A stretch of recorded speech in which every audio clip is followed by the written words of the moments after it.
Nissan's luxury division, Infiniti's been around as long as me, since 1989. It's getting a brand refresh. Is it enough to revamp the dying Japanese luxury automaker? Today we'll find out. When we're talking about car brands here, fluff is an understatement. The things they talk about in order to reinvent their sounds, their smells, their image, etc. It really has nothing to do with cars. It's all philosophical. And right now, okay, well, here's how Infiniti has evolved with its brand image over the past few years. In fact, it doesn't look hardly different at all. It's the same Infiniti logo. Has this been stretched and flattened? 3D, it actually had a 3D effect for a while. I honestly can't say that the newest logo looks any better than any of the previous. I mean, this one looks pretty bad. But the original one, it looks like they're just getting back to their roots, right? It almost looks identical to the original one, maybe not as pointy in the middle. Here it is in large font, but they're also giving it a 3D effect. Check this out. Okay, well, lots of reflections showing nature and whatnot. Let's just skip to the emblem. Okay, right here, you can see that it dips onto the inside, dipping into the infinity. I don't know. Is infinity going to last for infinity? That's absolutely never the case for anything. This world is constant death and rebirth, right? But yeah, okay, well, the biggest thing here is the grille on the background. We're probably looking at the new QX80 redesign grille, which we'll talk about their upcoming roadmap in a little bit, or lack thereof. Here's their new grille. I think it's going to look pretty badass. I have no issues with Infiniti's designs. Really haven't ever. I think they've always made pretty beautiful cars overall. We just don't have any new product to speak of other than the QX60 recently. The QX55 is just a modification of the QX50. You know, they got this orchestra together to come up with the new theme music for Infiniti, which actually sounds pretty good. And I'll maybe play it at the end of this video so you guys can listen to this composition. I'm a bit, I grew up playing music. There's my tuba, right? Somewhere in there. I saw it for a second. There he is. I played tuba and I have a big affinity for being in band, making music, and creating something beautiful with a bunch of other people doing their own thing. So that was cool. This is their vision for new showrooms. When I was working for Dealership Network in Omaha, they had a beautiful Infiniti dealership. It was very, very small, much smaller than what you see here, maybe half the size. And that's really all it needed to be because they didn't sell a lot of cars compared to our Lexus dealership. So yeah, I mean, I don't know how much this design is actually changing from what I know as Infiniti dealerships, but I know there's some probably really outdated, ugly Infiniti dealerships out there. You'll probably also see this at the end of Infiniti commercials with their new logo and then this horizon gradient gold mist in the background. Surprisingly, I'm actually pretty excited about their new scent. Lexus has a scent, but it's impossible to get. I've tried multiple times to source it from Japan, haven't been able to do it. So maybe this Infiniti scent will be easier to get for just normal people, but I'm actually pretty excited for this.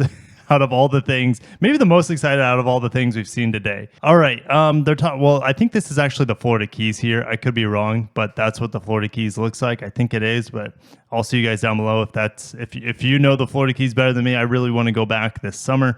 It's not that far from me. It's just a few hours. They talk about the evolution of the logo, the original right there with the cool background to it. That's one of my favorite Infiniti logos. But then, it got real ugly for a bit, like on the G35. QX56, maybe that's what that is. But anyways, that's the new QX60 here. Before that's the QX55. But they talk about stretching out the logo, making it 3D. Then we have the new grille here, which is just a rendered version of what we saw earlier. It's probably the exact same grille design that we'll see on the QX80, or the new one, I should say. It will be illuminated. Check out my QX50 review, but this is the big bomb that I was not expecting. They actually showed us some concepts, which we did also a nothing burger because we get no information on them. But I wasn't expecting this. So this looks to be the new sedan that's going to come out of the Canton, Mississippi plant. This looks to be some sort of crossover vehicle, coupe, maybe a two-door coupe crossover. Those historically don't do that well, but that's what this looks like to me. And then you have maybe a QX50 or a QX60 sort of EV background in the background as well. But when these vehicles are coming, we don't know. We only know about this guy. Before we head on over to their Meek model lineup and their changes coming up, I want to go over to automotive news because they actually spoke to some dealers and talking about their new image and Infiniti wanting the dealers to update their dealerships, and what the dealers had to say was not good. One dealer said, without a solid product plan for the next 5 years to provide the proper return on investment, I wouldn't even consider investing, said one dealer who requested not to be identified. He's talking about investing in the new dealership redesign, as we talked about earlier. Last year, the brand reported 46,000 US sales, its lowest since 1992 when they're just 3 years old. Another retailer said he's also unlikely to pull the trigger on a store upgrade until he sees a product cadence that is true and believable, not just promises. This is terrible, where the dealer body doesn't believe the smoke and mirrors of Infiniti and what they're trying to pitch them, because they've been burned. They haven't had any product that they said that they were going to. And it's just there's no light at the end of the tunnel, it seems like, for these dealers. And dealers have been closing throughout Canada and the United States, converging all into the Nissan dealership, kind of what Genesis does. But really, that's not a formula for lasting long-term in the luxury industry. You need to have a standalone dealership. And that's why Infiniti was like, yeah, look at this. If you have this, you're going to sell more vehicles. Absolutely. But you also have to have something to sell out of that house. Mr. Haig from a buy-sell advisory board says Infiniti has been a disappointing brand for years. Its dealers are not making any meaningful money compared to almost any other franchise. This is true. Infiniti is expecting to push back. That's why they're saying the redesign to its dealers is optional. It's not a requirement or an expectation. We'll move forward organically based on market need. Only about 10% of the brand's 204 US dealers, what is that, 20? Only 20 dealers at that point had expressed early interest in updating to the new design. It will debut in LA and Georgetown, Texas this month. All right, getting into the product roadmap. Back in 2021, we got the new QX60, but it took them until like 2022 to actually have meaningful volume on it. The QX55 also got introduced into the market as a coupe version of the QX50. 2022, nothing happened. 2023, the Q60 could have its last year of the coupe. Might be its last year here in the United States, and maybe in Japan as well, as a Skyline coupe. That's it this year. Next year, we're supposed to get the new QX80. We actually might get a redesign, a reveal by the end of this year. We're seeing spy shots on the streets, and Q50 could be going by the wayside by the end of 2024, which will lead for the replacement, a fully electric sedan. It'd be cool if they called it a Skyline, but really don't know what they're going to call it. They don't have a rights to use the Skyline name anymore since Ford bought it up. But anyways, QX50 should get a redesign. We're hearing QX60. There's also rumors of a QX65 coupe coming, coupe crossover of the QX60, which no one's really asking for. You're also going to have an electric crossover by 2026, probably also coming out of the Canton, Mississippi plant, which you probably saw that one on the far left at the end of that one video. And then the QX55 we're hearing could be canceled by the end of 2026. There's also rumors of a smaller crossover getting into the lineup. They used to have the QX30 made with Mercedes-Benz with the GLA, but that didn't only lasted a handful of years. And really, they don't have an entry-level product per se anymore, which is not helping their cause at all. So we go to the sales data here. How depressing is this, guys? Carlos Ghosn got sacked in 2018. He's also suing Nissan right now for $1 billion or something ridiculous due to damages. But yeah, Carlos Ghosn suing Nissan right now. We'll see how that goes. Some people think, he's innocent. Some people think he's guilty as charged, but we'll see. Anyways, sales peaked in 153,000 for Infiniti then. They weren't making a lot of money. Volume was Carlos Ghosn's main key. And then they would figure out profitability sometime later. But look what's happened. He got sacked in 2018 and a complete free fall in sales. 2022, they sold 46,000, which was the worst since 1992, I believe.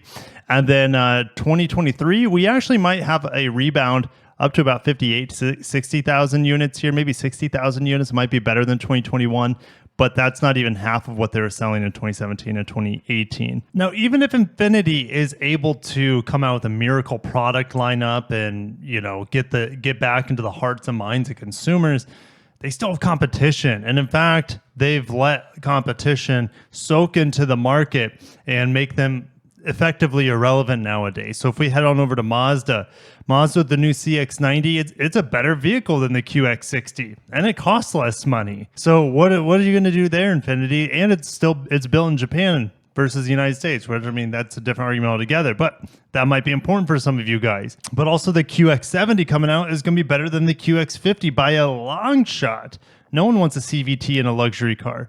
All right, so Mazda sales. In 2021, they had a great year where most manufacturers went down. They eclipsed over 325,000 vehicles. 2022, everyone was a little bit down unless you're Tesla. In 2023, we're less than halfway through the year and they're pacing 300 plus thousand. They'll probably beat the 2021 sales, to be honest, especially with supply chain eases coming their way. Mazda with premium products, better entry-level products than Infiniti, a more well-rounded lineup, a sports car than the MX-5. Infiniti's never had like a true sports car since they never brought the GTR with the Infiniti brand here in the United States, which is a big fail. Acura decided to do that with the NSX, which I thought was smart from the get-go. Another brand that is kicking their butt is Genesis. Look at Genesis kind of ping-ponging around these first few years as they're getting their footing. Then they introduced crossovers and they just skyrocketed. So in 2022, Infiniti actually lost to Genesis in terms of sales. Genesis sold 56,000 in 2022. Infiniti, who had previously sold 153,000 just a few years before, only sold 46,000, lost to Genesis, a startup luxury brand from Korea whose parent company is Hyundai. And they make better cars. I would honestly say their lineup is far more desirable than the Infiniti lineup. And if you're into electrified vehicles, Genesis has a few of those as well. If we go to Tesla, of course, Tesla is eating everyone's lunch right now, but look at their growth. Literally from nothing in 2015 all the way up to 536,000. Now, they're not really luxury. I still don't think they're luxury. The S and X kind of are, but the 3 and the Y absolutely aren't. And even the build quality and the quality materials on their $100,000 S and X are not luxury grade, in my opinion, but I think most people would agree with that. But despite that, they're selling for luxury vehicle sales and they are siphoning luxury customers away from traditional luxury brands, despite not having the traditional luxury qualities to them. They also have a new global head, this guy right here. Payman Kargar was only in maybe a couple years, and he kind of started this brand refresh for the company and then jumped ship before it was even launched. But Jose Roman is the new global head at Infiniti, taking effect July 1st, 2023. Do I think he's going to crush it and turn it around? I mean, he's got a Herculean task in front of him. I don't think he can do it, especially with a lack of product, exciting product, new product, groundbreaking product. And that's what they need at this point to recover, is to have some of the best product in the world. And they just don't right now. The QX80 is actually one of my favorite vehicles, and that is getting a redesign, but it's probably going to lose its V8. And that takes a lot of its unique smoothness and power out of it. And what are they going to do? Put an overboosted twin turbo V6, maybe that they're putting in the Nismo Z into this large QX80? It's not quite the same, even though it might have more power and torque. The smoothness will not be there. If I had to make a prediction, I don't think Infiniti will make it to the end of the decade. I hope that's not true. I want them to succeed. I want them to have good product, but the dealers don't even have high hopes for them. They don't want to invest in the brand. They're losing money as it is. If your salespeople and dealers don't have faith in the product, how is the consumer? But I'm going to end it there. Thank you guys for watching. Can't wait to see your thoughts down below on the future of Infiniti. This comes up. This has been coming up like every 6 months on the channel, I feel like, for the past 3 years. And the situation has not gotten better. So if it's not getting better, that's not good. Smash the like button for a miracle to happen for Infiniti. I'll catch you in the next one. Peace.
Infiniti was born to challenge conventions.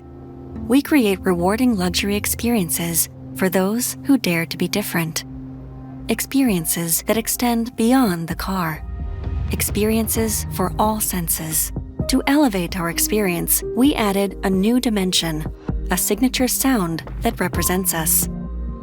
A striking, yet tranquil sound that embodies Infiniti's fusion of power and serenity. We drew inspiration from our rich Japanese heritage and brought this fusion to life by using two instruments. The taiko drum, distinctively Japanese, it embodies human performance and power. Combined with the Japanese wind chime, the furin, an instrument only played by the wind. A delicate sound representing serenity. The human experience is at the center of everything we do, so naturally, our signature sound is centered around the human voice. The soothing female vocal speaks to our philosophy that power is not about loudness, but a sense of inner confidence. We created a musical hook, leveraging inspiration from the Japanese concept of ma, where the pause between the notes is as important as the notes themselves.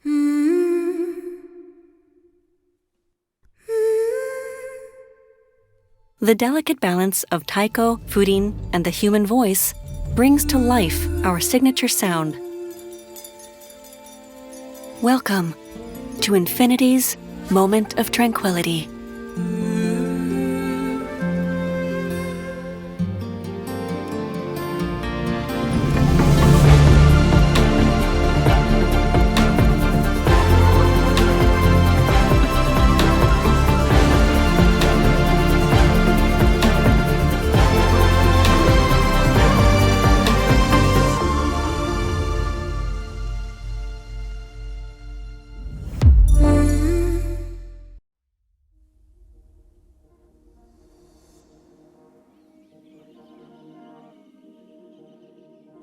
At Infiniti, we are constantly reimagining how you experience luxury through all your senses. In Japan, it is a time-honored tradition to use scent to develop a more meaningful interaction with one's surroundings. We wanted to design a signature scent that welcomes our guests into our world to experience Infiniti's luxury in a whole new way. 静けさとか平穏な感じとか落ち着いた雰囲気で日本の自然、自然そのものを少し感じていただきたい。少しでもそういった日本の森の感じを体験いただけるといいなとも思っています。That's why the core elements that define Infiniti's signature scent are botanical ingredients sourced from Japan. Hinoki, a tree native to Japan and sourced from Kyoto, exudes a woodsy, refreshing, and calming scent. Yuzu, a Japanese fruit, radiates a sparkling, citrusy fragrance. Sugi, a Japanese cedar, gives off a rich yet delicate scent, offering a welcoming feeling. These ingredients work together in unison to balance out the depth and warmth with harmony and bright elegance. The ingredients were all sourced from botanical fields and forests, and to ensure freshness and purity, were harvested and distilled immediately at the source. When people experience the scent for the first time, we want to create an invigorating experience, inviting them to feel the sense of a serene Japanese forest.